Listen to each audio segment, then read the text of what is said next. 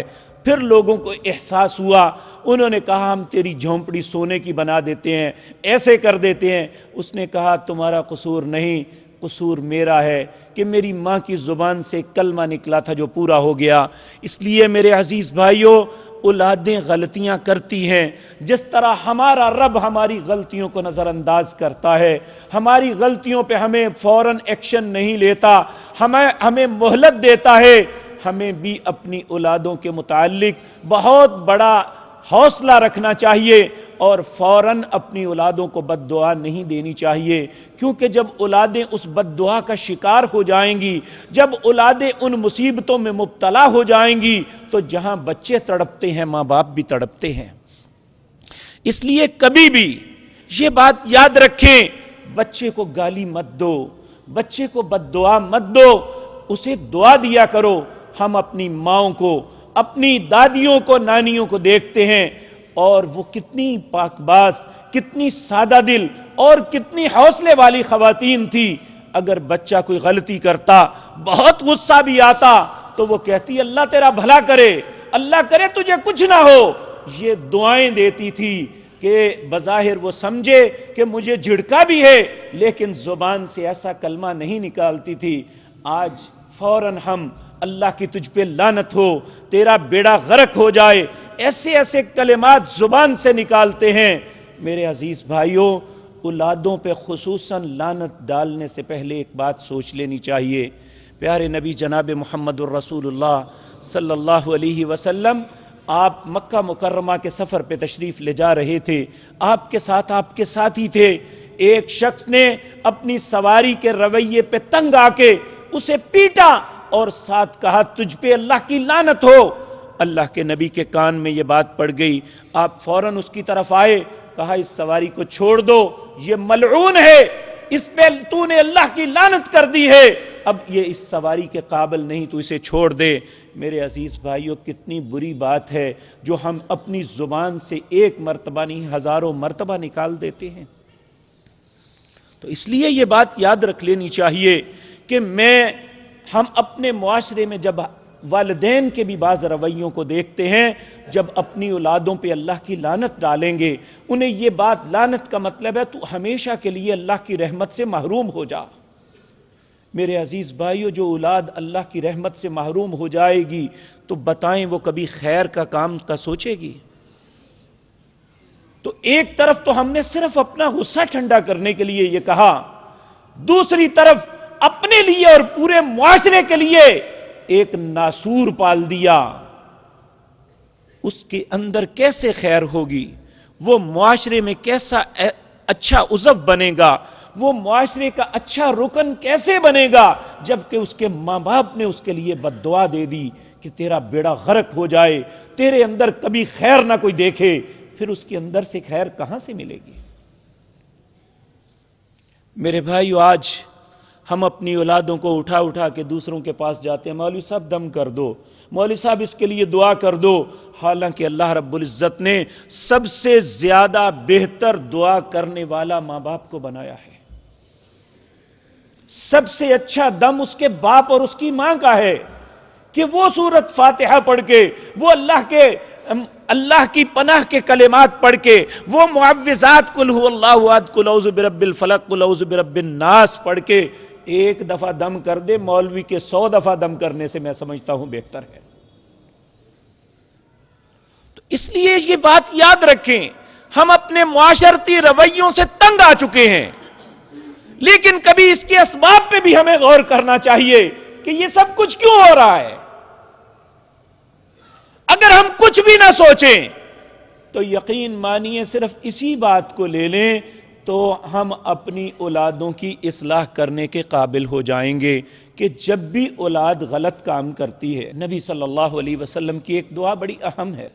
آپ جب کسی ایسے انسان کو دیکھتے جو بڑا غلط رویہ اس کا، تو اس کے لیے دعا کرتے، اللہم اغفر لی، اللہم اغفر لہو ورحمہ وعافہ وسددہ وہدہ وسددہ۔ اے اللہ تو اسے معاف کر دے، اے اللہ تو اس پہ رحم کر دے، اے اللہ اسے ہدایت دے دے، اے اللہ تو اسے سیدھا کر دے۔ فَإِنَّهُمْ لَا يَعْلَمُونَ، اے اللہ یہ نہیں جانتا کہ یہ میرا بھلا کس میں ہے، میری برائی کس میں ہے، اے اللہ تو اسے سیدھا کر دے۔ اپنے لیے انسان کو دعا کرنی چاہیے، اللہم اغفر لی ورحمنی وہدنی وسددنی، اے اللہ مجھے معاف کر دے، اے اللہ مجھ پہ رحم کر دے، اے اللہ مجھے ہدایت دے دے، اے اللہ مجھے سیدھے رستے پہ ڈال دے۔ انسان کو اپنے لیے، اپنی اولاد کے لیے، اپنی ازواج کے لیے، اپنے بہن بھائیوں کے لیے اللہ سے یہ التجا اور دعا کرتی رہنی چاہیے، تاکہ انسان کے اندر جو شر ہے انسان اس شر سے بچ جائے۔ میرے عزیز بھائیوں، باہر کے شر سے انسان کے اندر کا شر اسے زیادہ نقصان دیتا ہے۔ پیارے نبی جناب محمد الرسول اللہ صلی اللہ علیہ وسلم جب آپ خطبہ مسنونہ پڑھتے تو آپ اس کے کلمات پہ غور کریں۔ الحمدللہ، تمام تعریفیں اللہ کے لیے ہیں۔ نحمدہ ونستعینہ ونستغفرہ، میں اس کی تعریف کرتا ہوں، اس کی حمد بیان کرتا ہوں۔ ونستعینہ، اس سے مدد طلب کرتا ہوں۔ ونستغفرہ، اس سے معافی مانگتا ہوں۔ ونعوذ باللہ من شرور انفسنا، اے اللہ اپنے نفس کے شر سے تیری پناہ چاہتا ہوں، کیونکہ انسان کے نفس کے اندر جو شر ہے وہ اسے خود اپنی ذات کے لیے اور اس کے ارد گرد ماحول میں جتنے لوگ ہیں یہ سب کے لیے نقصان کا سبب بن جاتا ہے، اور یہ بد دعا بھی انسانی نفس کا شر سے ابھارتا ہے کہ اپنے بچے کو بد دعا دو، اپنے بھائی کو بد دعا دو۔ تو اس لیے میرے عزیز بھائیو، صرف بد دعا اس کے لیے ہے جو اسلام کا رستہ روکے، جو مسلمانوں کو اجتماعی نقصان پہنچائے، اس کے لیے بد دعا ہے۔ پیارے نبی جناب محمد الرسول اللہ نے بد دعائیں بھی کی، نام لے لے کر بد دعائیں کی۔ یہ بات جو مسلمانوں کو اجتماعی طور پہ کسی بھی طریقے سے نقصان پہنچاتا ہے یا وہ اسلام کے رستے میں رکاوٹ بنتا ہے تو اس کے لیے بد دعا لازم ہے، رسول اللہ صلی اللہ علیہ وسلم کی سنت ہے۔ آپ نے بعض اوقات ان لوگوں کا نام لے کے اللہم اہلک الفلان، اے اللہ فلاں کو ہلاک کر دے، اللہم لعن الفلان، اے اللہ فلاں پہ لعنت کر دے۔ وہ کیوں کر دے؟ اس لیے کہ وہ اسلام اور مسلمانوں کے خلاف چلتے تھے، مسلمانوں کو نقصان پہنچانے کی کوشش کرتے تھے۔ تو ایسے شخص کو تو ضرور لعنت بھی کرنی جائز ہے اور اس کے لیے بد دعا بھی جائز ہے، لیکن یاد رکھیں چونکہ اولادیں ہماری اپنی کفالت کے اندر ہیں، ان کی اصلاح ہم پہ فرض ہے، ہم ان کی اصلاح کے لیے ان کے لیے دعائیں کر دیں، ان کی اصلاح کے لیے کوشش کریں۔ اور ایک اور اہم نقطہ جو بہت ضروری ہے، جو ہمارے معاشرے میں ناپید ہو چکا ہے، وہ ہے رزق حلال اپنی اولاد کو کھلانا۔ جیسا رزق دیں گے، جیسا توشہ دیں گے، ویسا معاملہ ہوگا۔ آپ اپنی ذات پہ دیکھ لیں کہ ایک چیز سردیوں کے اندر ہمارے لیے نقصان کا سبب ہے، حالانکہ وہ رزق ٹھیک ہے، وہ جائز بھی ہے، لیکن وہ سردیوں میں اگر انسان کھا لے تو اسے نقصان ہوتا ہے، فلو ہو جاتا ہے، بخار ہو جاتا ہے۔ وہ چیزیں نہیں لینی چاہیے، ڈاکٹرز منع کرتے ہیں کہ موسمی اعتبار سے یہ چیزیں نہ لیں، تو اس کا مطلب یہ نہیں وہ ہمارا مخالف ہے، وہ تو ہماری خیر خواہی کی بات کر رہا ہے۔ اسی طرح بعض چیزیں گرم موسم میں ہمارے لیے نقصان کا سبب بنتی ہیں تو انہیں منع کرنا چاہیے۔ اسی طرح اولادوں کی اصلاح کے لیے ہمیں کوشش تو کرنی چاہیے، اور یہ نہیں کہ انہیں رزق حرام دے کے یہ سمجھے کہ وہ نمازی بھی بن جائیں گے اور فرما بردار بھی ہو جائیں گے، ایسا ممکن نہیں ہے۔ اس کے لیے ضروری ہے دعا کی قبولیت صرف اس کی ہوتی ہے جس کا رزق حلال ہو۔ پیارے نبی جناب محمد الرسول اللہ صلی اللہ علیہ وسلم نے فرمایا، ان اللہ طیب لا يقبل الا الطیب، اللہ پاک ہے، وہ پاک کے علاوہ کسی چیز کو قبول نہیں کرتا۔ پھر اس کے بعد فرمایا، اللہ نے جو حکم رسولوں کو دیا وہی حکم ایمانداروں کو دیا۔ پھر آپ نے فرمایا رسولوں کو کیا حکم دیا؟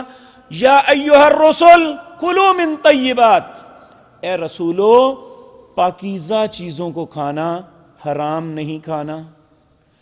اسی طرح حکم ایمانداروں کو دیا، یا ایھا الذین آمنوا کلوا من طیبات ما رزقناکم، وہ چیز کھانا جو تمہیں میں نے رزقوں میں سے حلال دیے ہیں، جو حرام ہے اسے نہ کھانا۔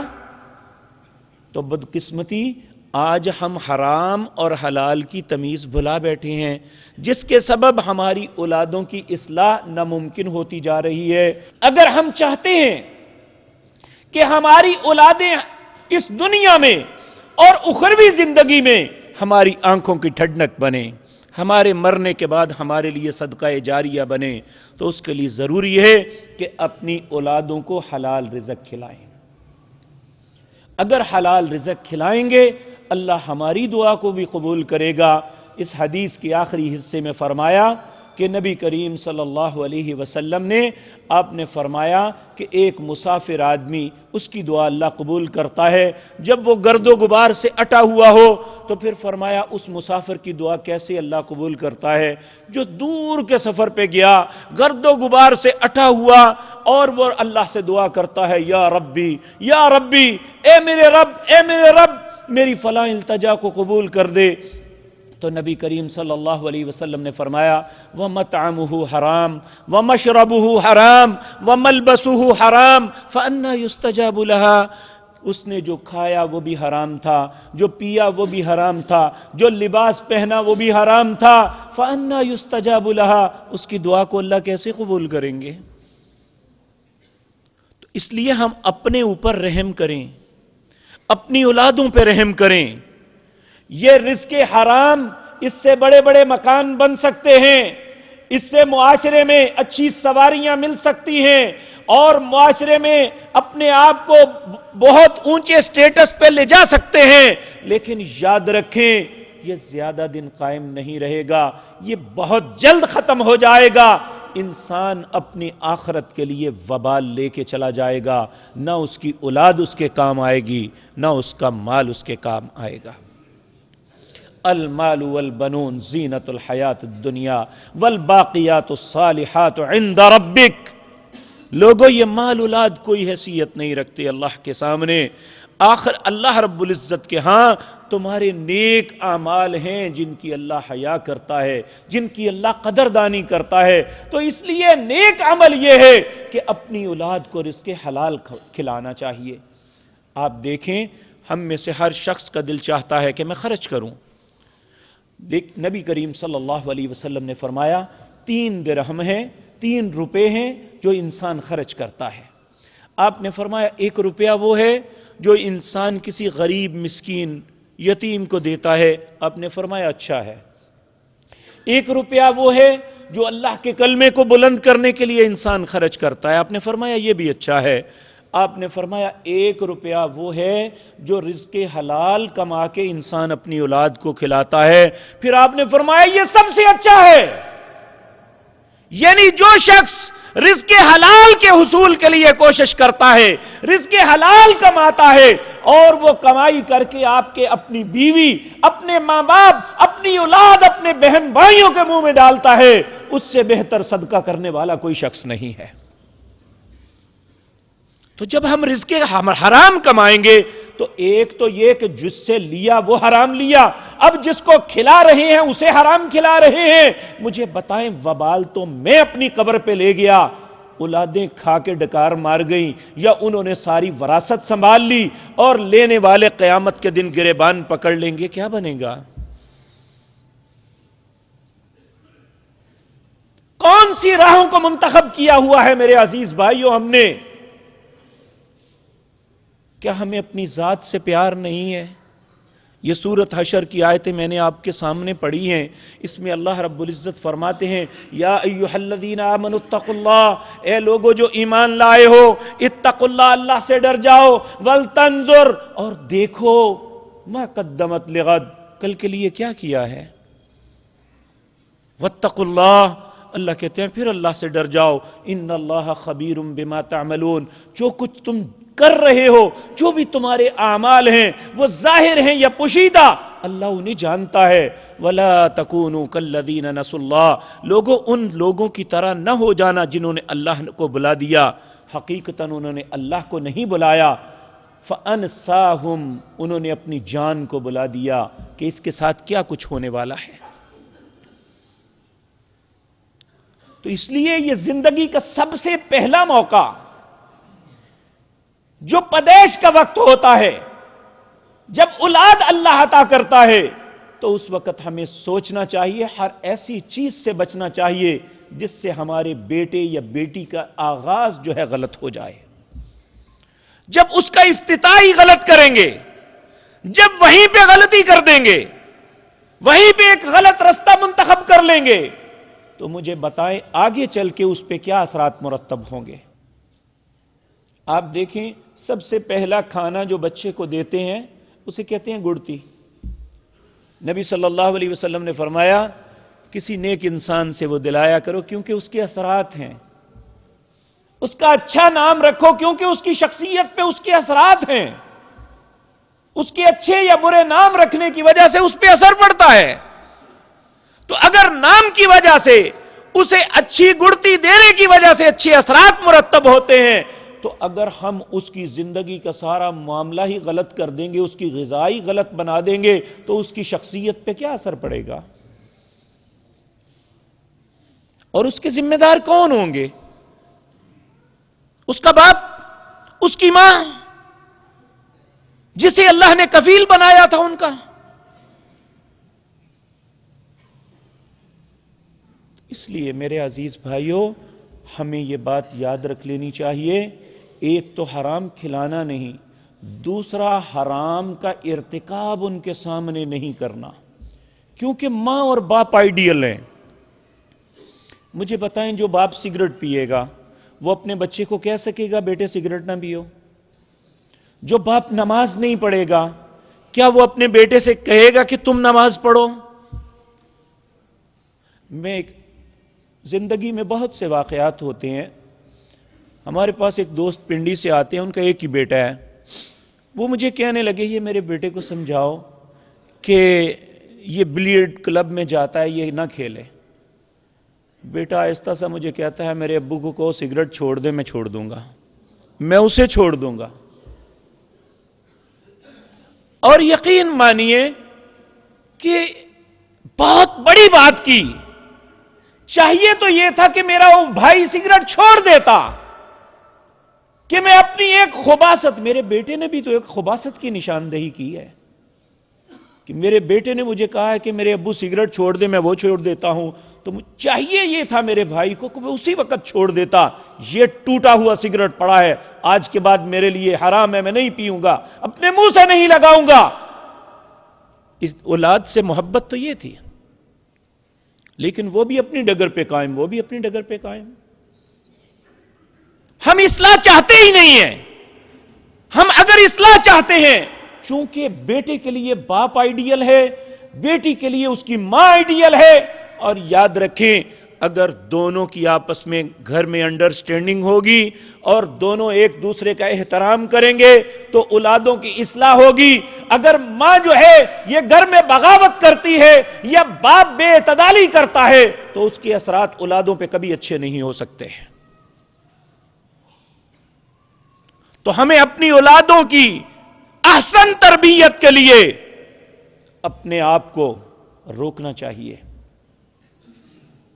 اپنے غلط رویوں کو بدلنا چاہیے. پھر ہم اللہ سے دعا کریں کہ یہ اللہ معاشرے کی غلط رویوں کی وجہ سے میرا بیٹا بربادی کی طرف جا رہا ہے، اے اللہ اس کی اصلاح فرما دے. تو جب ہم اس کی اصلاح کے لیے جو رستہ ہے اس میں دیوار کھڑی کر دیں گے رزق حرام کی، اپنی بد کرداری کی، اپنے غلط رویے کی، کتنی عجیب بات ہے میرے عزیز بھائیوں کہ ایسی مجلسیں بھی سنی ہیں، دیکھی تو نہیں، جہاں بیٹا اور باپ کٹھے ناچتے ہیں کہ خوشی کا موقع ہے جی، پھر کیا ہوا؟ پہلے لوگ شرم کرتے تھے، بھائی یا بہن کے سامنے نہ گالی نکالتے تھے، نہ غلیظ گفتگو کرتے تھے۔ اب یعنی باپ کی یہ حیا ہی نہیں، کیونکہ اس کی اپنی زبان سے گالیاں نکلتی ہیں، اگر بیٹا کسی کو نکال دے گا تو کیا ہو جائے گا؟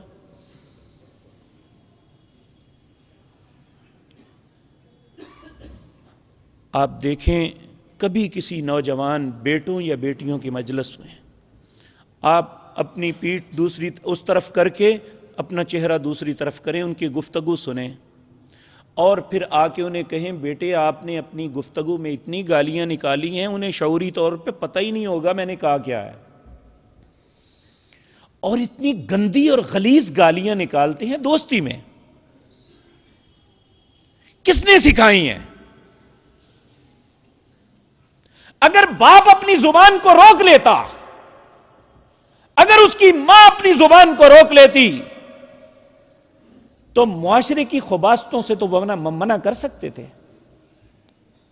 تو جب وہی اپنی زبان کو نہیں روکیں گے تو کون روکے گا آخر اولادوں کو؟ آ کے کل اللہ کی عدالت میں اگر ماں باپ جو ہیں وہ جنت کی طرف جانے بھی لگیں گے تو اولاد پیچھے سے پکڑ لے گی، اللہ انہوں نے ہمیں نہیں سمجھایا تھا، ہمارے لیے کردار ادا نہیں کیا تھا، جہاں ہم جہنم میں جا رہے ہیں اللہ انہیں بھی بھیج۔ پھر کیا بنے گا؟ کس کام آئیں گی یہ اولادیں؟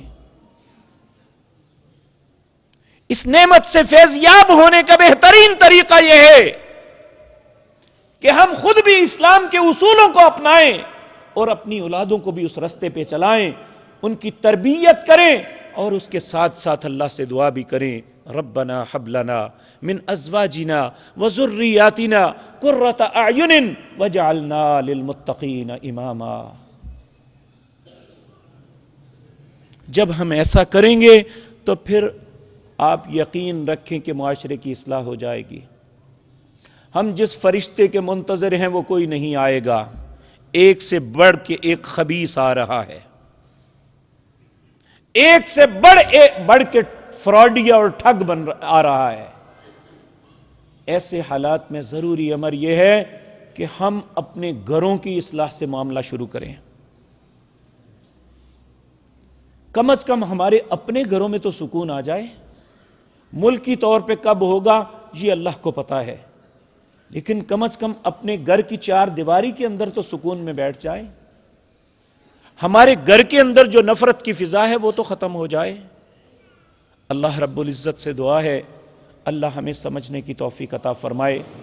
جو ہم اپنی ذات کو، اپنی اولادوں کو، اپنے خاندان کو بھول چکے ہیں، اے اللہ ہمیں یاد دلا دے، اے اللہ ہمیں اچھے رستے پہ چلنے کی توفیق عطا فرما، اے اللہ تو ہم سب کو ہدایت دے، اے اللہ ہم سب کو معاف فرما دے، اے اللہ ہم سب پہ رحم کر دے، اے اللہ ہم سب کو سیدھے رستے پہ گامزن کر دے، کیونکہ بہت سے انسان لا علمی میں سب کچھ کر رہے ہیں۔ اے اللہ ہمیں اپنے دین کا علم نصیب فرما، اے اللہ ہمیں حرام و حلال کی تمیز عطا فرما۔ سبحان ربک رب العزت عما یصفون وسلام علی المرسلین۔ ان الحمد للہ نحمده ونستعینه ونستغفره ونعوذ باللہ من شرور انفسنا ومن سیئات اعمالنا، من يهده الله فلا مضل له ومن يضلل فلا هادي له، واشهد ان لا اله الا الله وحده لا شريك له، واشهد ان محمدا عبده ورسوله۔